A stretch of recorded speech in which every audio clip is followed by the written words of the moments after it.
Any picture. A very good morning to all of you, and welcome to Breakfast News with the Sentinel. I am your host, Oinitam. So, let me run you through the top news stories in the Sentinel this morning. First, of course, let's start with the COVID news, COVID update from the state of Assam.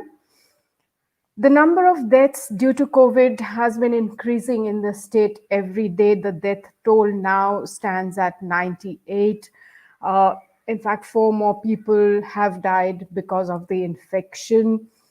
Uh, and in some good news, the plasma bank, the second one, has been, it's now operational at the Tejpur Medical College and Hospital. The health minister had, in fact, uh, you know, with a lot of sadness, he had shared the number of death figures through his Twitter handle. So the number rising every day. Of course, the number of positive cases in the state has now gone up to 40,269. The number of active cases stands at 9,811, and the number of discharged stands at 30,357.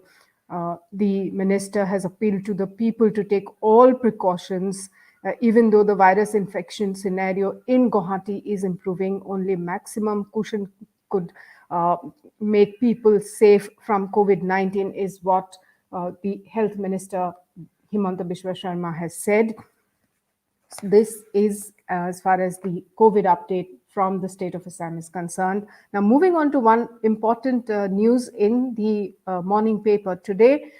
Over the years, immigrant Muslims had been availing all benefits of schemes meant for the welfare of minorities in Assam. So this is about the minorities schemes for the benefit of minorities in the state. So, however, after the BJP-led government came to power in the state in 2016, things have changed.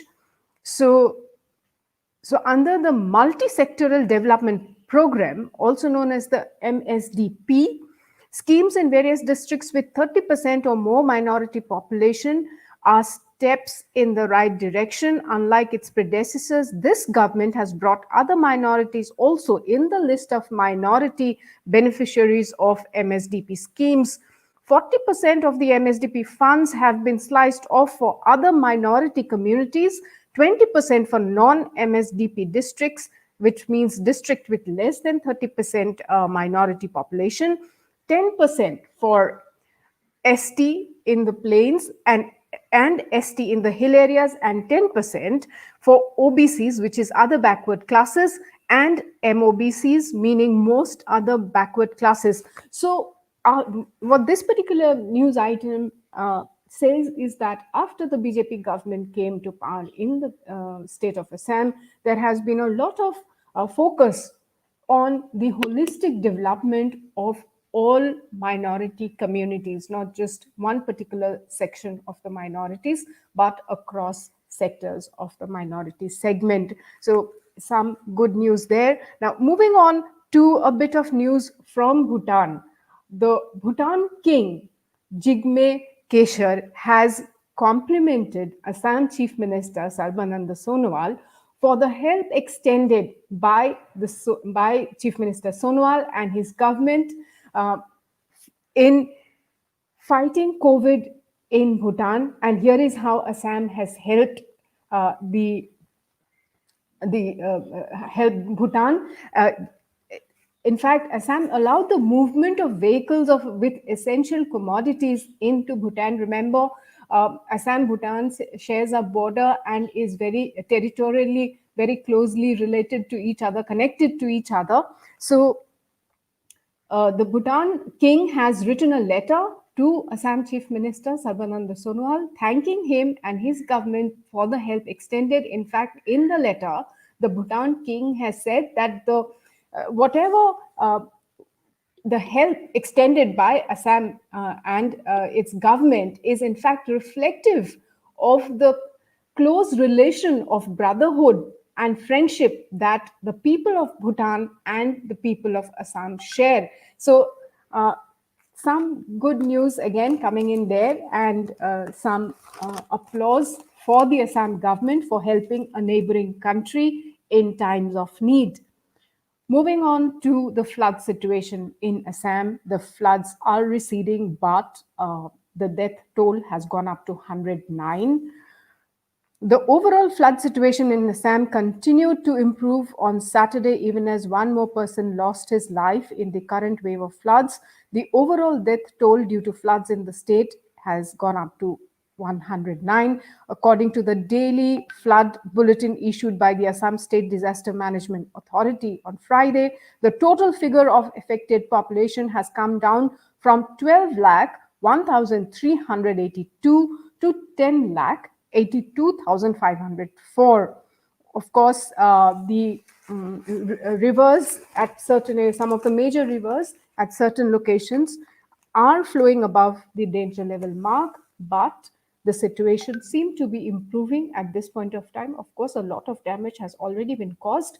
Erosion has taken a huge toll as far as land masses across districts are concerned. The Chief Minister, Mr. Sarbananda Sonowal, had asked the Water Resources Department to step up its measures to control the situation, to control the damage, and any further damage. Embankments and dikes are now being repaired on a war footing. So that is the update as far as the flood situation from the state of Assam is concerned.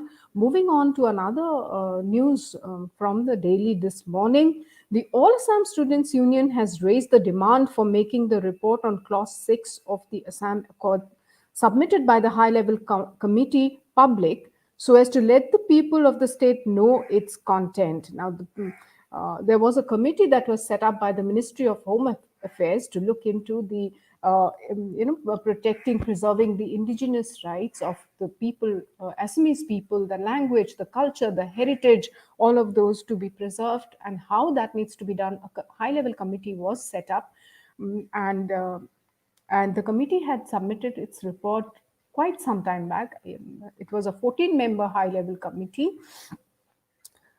But so far, the committee report has not been made public, and of course, the implementation is yet to take place. That is one demand that the All Assam Students Union had raised now.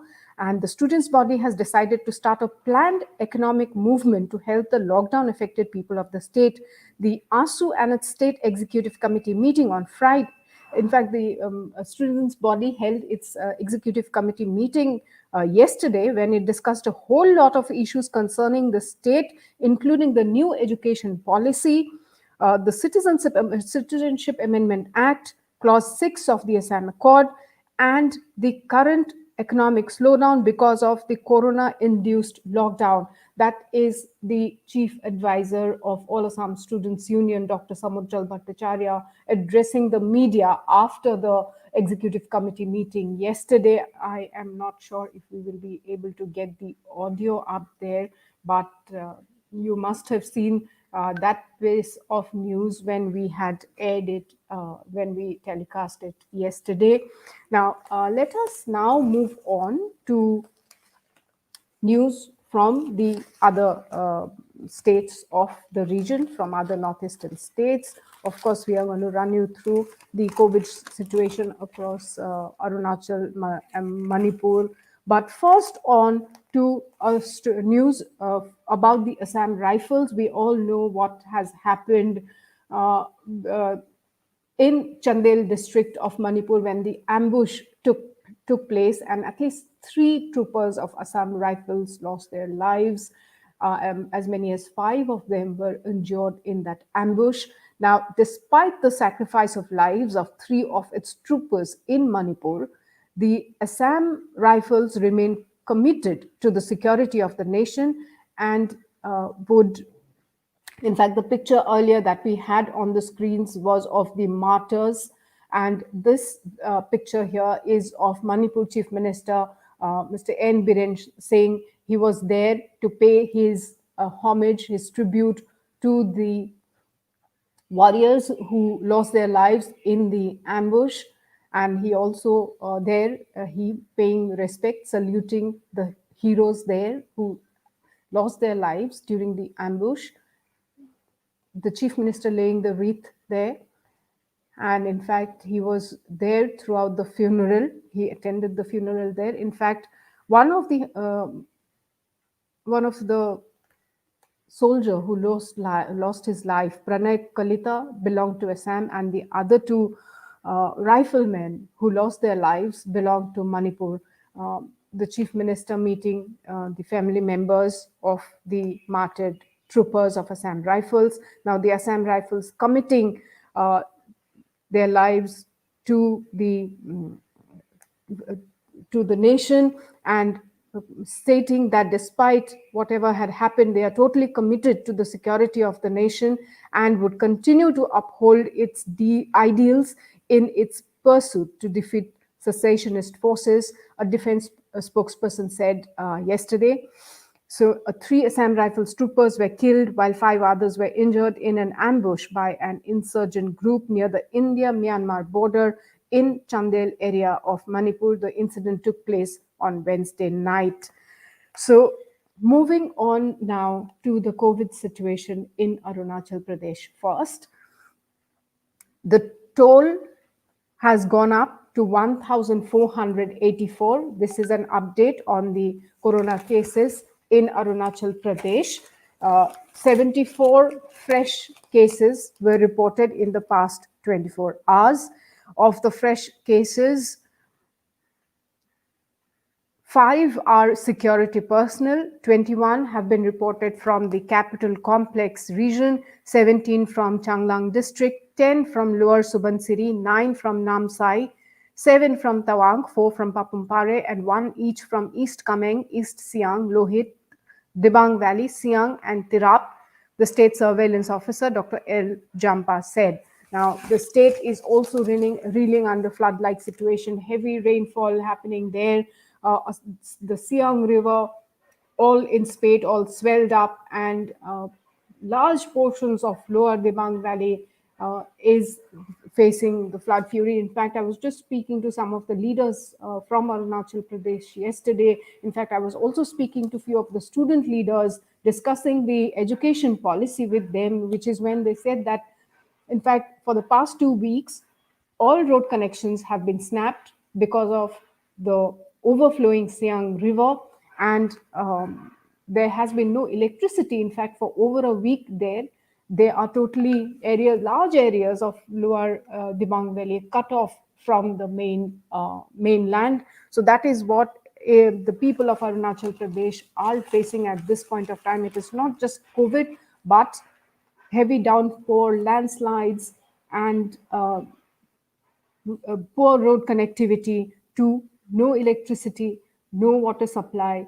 Really, really grim situation as far as Arunachal Pradesh is concerned. Moving on to Manipur now. The COVID tally has gone up to 2,458. Viewers, please remember, these are numbers from 24 hours earlier. The latest updates as far as COVID number is concerned comes very much late in the evening every day. In fact, the Union Health Ministry usually releases its data only after 3 or 4 p.m. during the day, and the state data comes very late in the evening. Now, in Manipur, the number of deaths have gone up to 4, and the total tally, like I mentioned, has gone up to 2,458. Now, with the continuing rise in cases, the state government has extended the 7-day complete lockdown and curfew that was supposed to end on Thursday. Now, that is what we have as far as the COVID situation and stories from the region is concerned, Assam and Northeast. Of course, today is Eid. It's Eid ul Adha. It's known by various names. It's in fact the second most important festival for Muslims across the world. Assam too is celebrating Eid ul Adha today. It's also known as Eid ul Adha. It's that's the Prime Minister wishing the nation Eid Mubarak, greetings on Eid al-Adha. May this day inspire us to create a just, harmonious, and inclusive society. May the spirit of brotherhood and compassion be furthered. In fact, this is the day when the Muslim community sacrifice for the good of all, for peace and happiness and harmony, like the Prime Minister has mentioned. That's Assam Chief Minister Sarbananda Sonowal taking to Twitter to wish everybody happy Eid. May the holy occasion of sacrifice, brotherhood be there. That is what he had wished in his wishes to everybody. And we too wish everyone a very happy Eid, Eid Mubarak to all of you. And that's all I have for all of you this morning. Till we meet again, stay happy, enjoy the day, stay safe. For now, it's goodbye from all of us. And of course, do continue to watch all the news and updates that we will keep bringing to you in sentinelassam.com, and do follow us and subscribe to us in Facebook. Do not forget to find us in YouTube and, of course, Twitter and Instagram. Thank you all. Thank you so much for joining me this morning. Till we meet again, it's a goodbye. And once again, Eid Mubarak to all of you.